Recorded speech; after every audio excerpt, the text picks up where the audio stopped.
The night of the homicide, did you direct anyone to reach out to you? Yes, ma'am.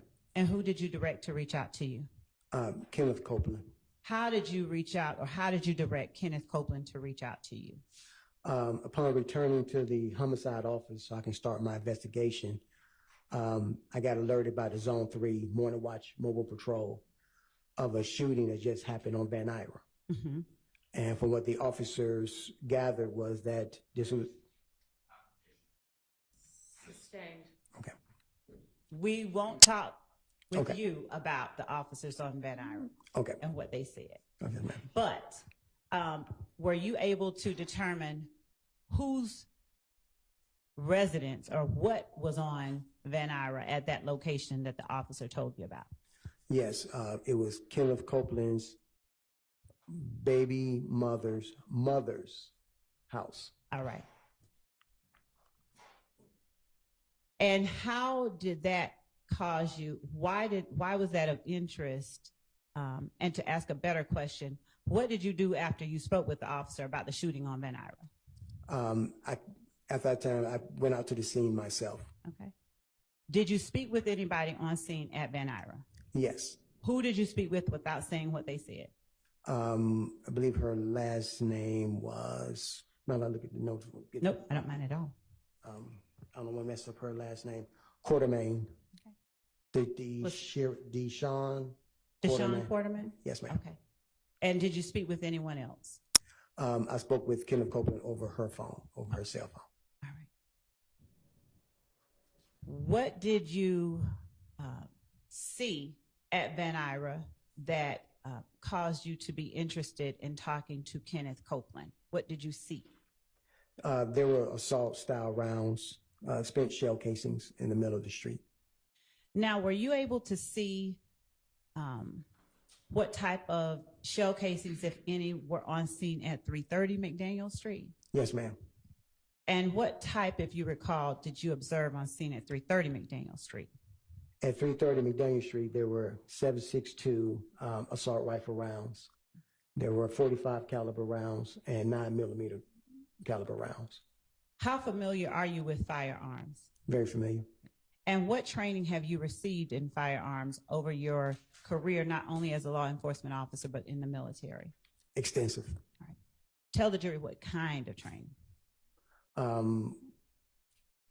Basically, the uses of the weapon, the safety of the weapon, and what particular weapon is able to fire, what kind of round. All right. Have you had occasion to fire those type of weapons that you saw shell casings for on scene at 330? Yes, ma'am. What you saw on Van Ira, were they similar type rounds? Not necessarily caliber. Were they similar or different? They were assault rifle rounds, so they similar but not similar. Okay. And when you say similar but not similar, could you explain a little bit more? Okay. The 7.62 rounds that was recovered from 330 McDaniel Street are typically fired from AK-47 assault rifle. Mm-hmm. Any rifle built off that schematic. The rounds that we recovered from Van Ira was rounds that is associated with the AR-15 assault rifle. Do you recall how many rounds you observed at Van Ira? I want to say possibly 10 to 12, or 10 to 15, something like that. Did you observe any damage to any structures or property at Van Ira? Yes, there were some defects to the residence. Were there any people shot at Van Ira? No, ma'am. Were there people at home at the time that the residence was shot up, or something different? Yes, ma'am. All right.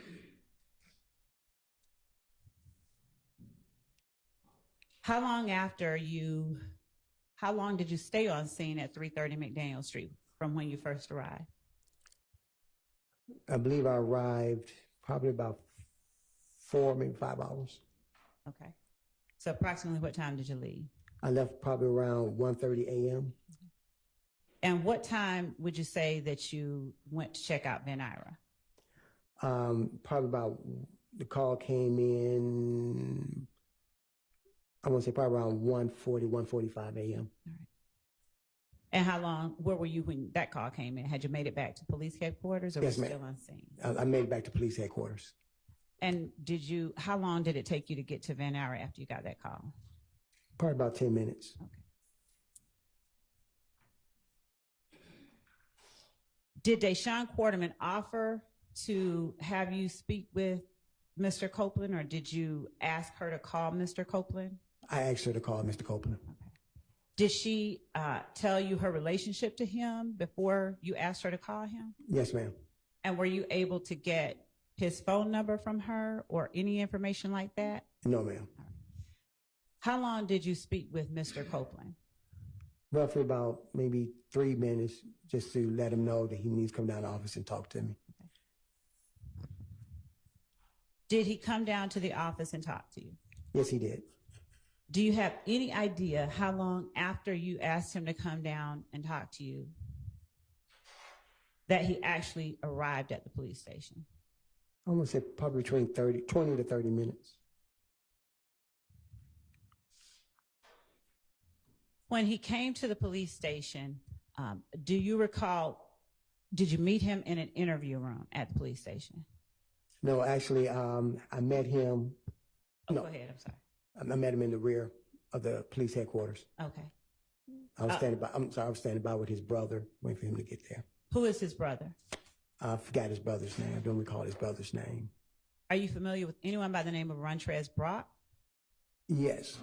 Do you remember whether that was the brother or was Yes. Yes. Rontrez Brock was the brother. Now, how is it that you came to be standing there with Rontrez Brock? Because he got word that people was coming after his brother. When you met with Mr. Copeland and his brother behind the police department, was that something usual that you do? Like, why do you meet behind the police department as opposed to? It was easier parking for them. Okay. Instead of having to park and walk all the way up, I just said, meet me here. I can get your brother in, get him upstairs and talk to him. And did you get Mr. Copeland in and upstairs to talk to him? Yes, I did. Now, when you first saw Mr. Copeland, do you remember what his demeanor was like? Whether he was sad, happy, excitable, based on what you could observe and see? Or something wholly different? It was something totally different. He was even killed, and he just kept asking, he don't know why people putting him in this. Okay.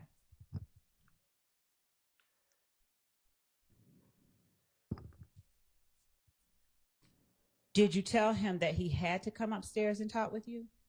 No, I didn't tell him he had to come upstairs. Did you have the ability at that time to force him, or would that have been another situation like kidnapping? Yes, ma'am. There'd been another situation like kidnapping. Okay. Did his brother come upstairs and talk with you? His brother came up and stood by outside. All right. Did anybody else join Mr. Copeland in that police station? No, not that I recall. Okay.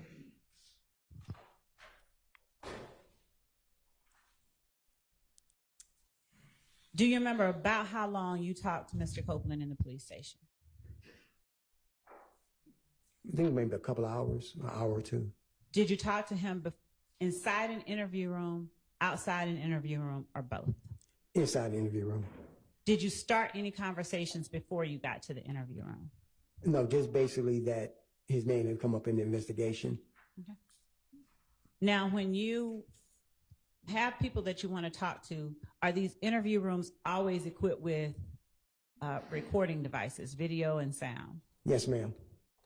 Are they running constantly, or do you turn them on before you take someone inside? You turn them on and you log it in to our database up under your particular case number. Okay. And when you began talking with Mr. Copeland, did you read him any Miranda rights or just start? No, ma'am, because he was not under arrest, so it was a non-custodial interview. So there's no need for me to Mirandize him. We just started conducting the formal interview with him. When you began conducting the interview with Mr. Copeland, did you have any particular target in mind that you wanted to have him implicate? No, ma'am. No particular target. And as you interviewed him, did you attempt to get him to tell you somebody did any particular thing? Yes, ma'am. All right.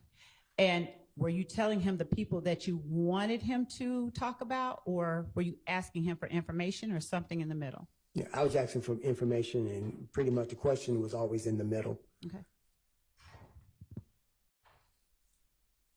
When you began talking with Mr. Copeland, did you have knowledge about any people that you wanted him to give you information on? No, ma'am. All right.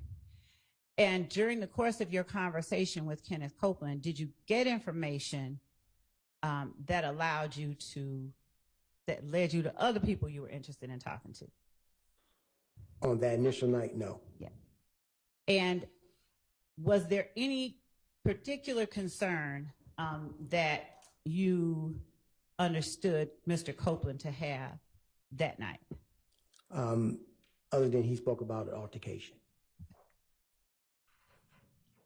And when he spoke about an altercation, did you say anything to suggest to him that you knew about the altercation?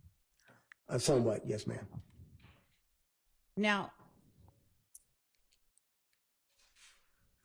did Mr. Copeland's, did he ask you questions during the interview? I think just general questions like, how did my name come up in this? Once again, I don't know why. Did he try to get you to help him in any way in terms of ensuring his safety? Yes, ma'am. He wanted me to speak with the family of Donovan Thomas, let them know that he had nothing to do with it and stop coming after him. Okay. Now, did he know, or did you know, did you tell him that it was these people coming after him, or was he just speculating, to your knowledge? He was just speculating. Okay. Did you give him any assurances about what you would do to try and ensure his safety? Yes, ma'am. I told him I would speak with the family and let them know that at this point in time, he is not a person of interest or suspect. And when you gave him that assurance, when you told him that, did you have any information that anybody in Donovan Thomas's family was involved in shooting at Kenneth Copeland or his family? No, ma'am. Okay. No information.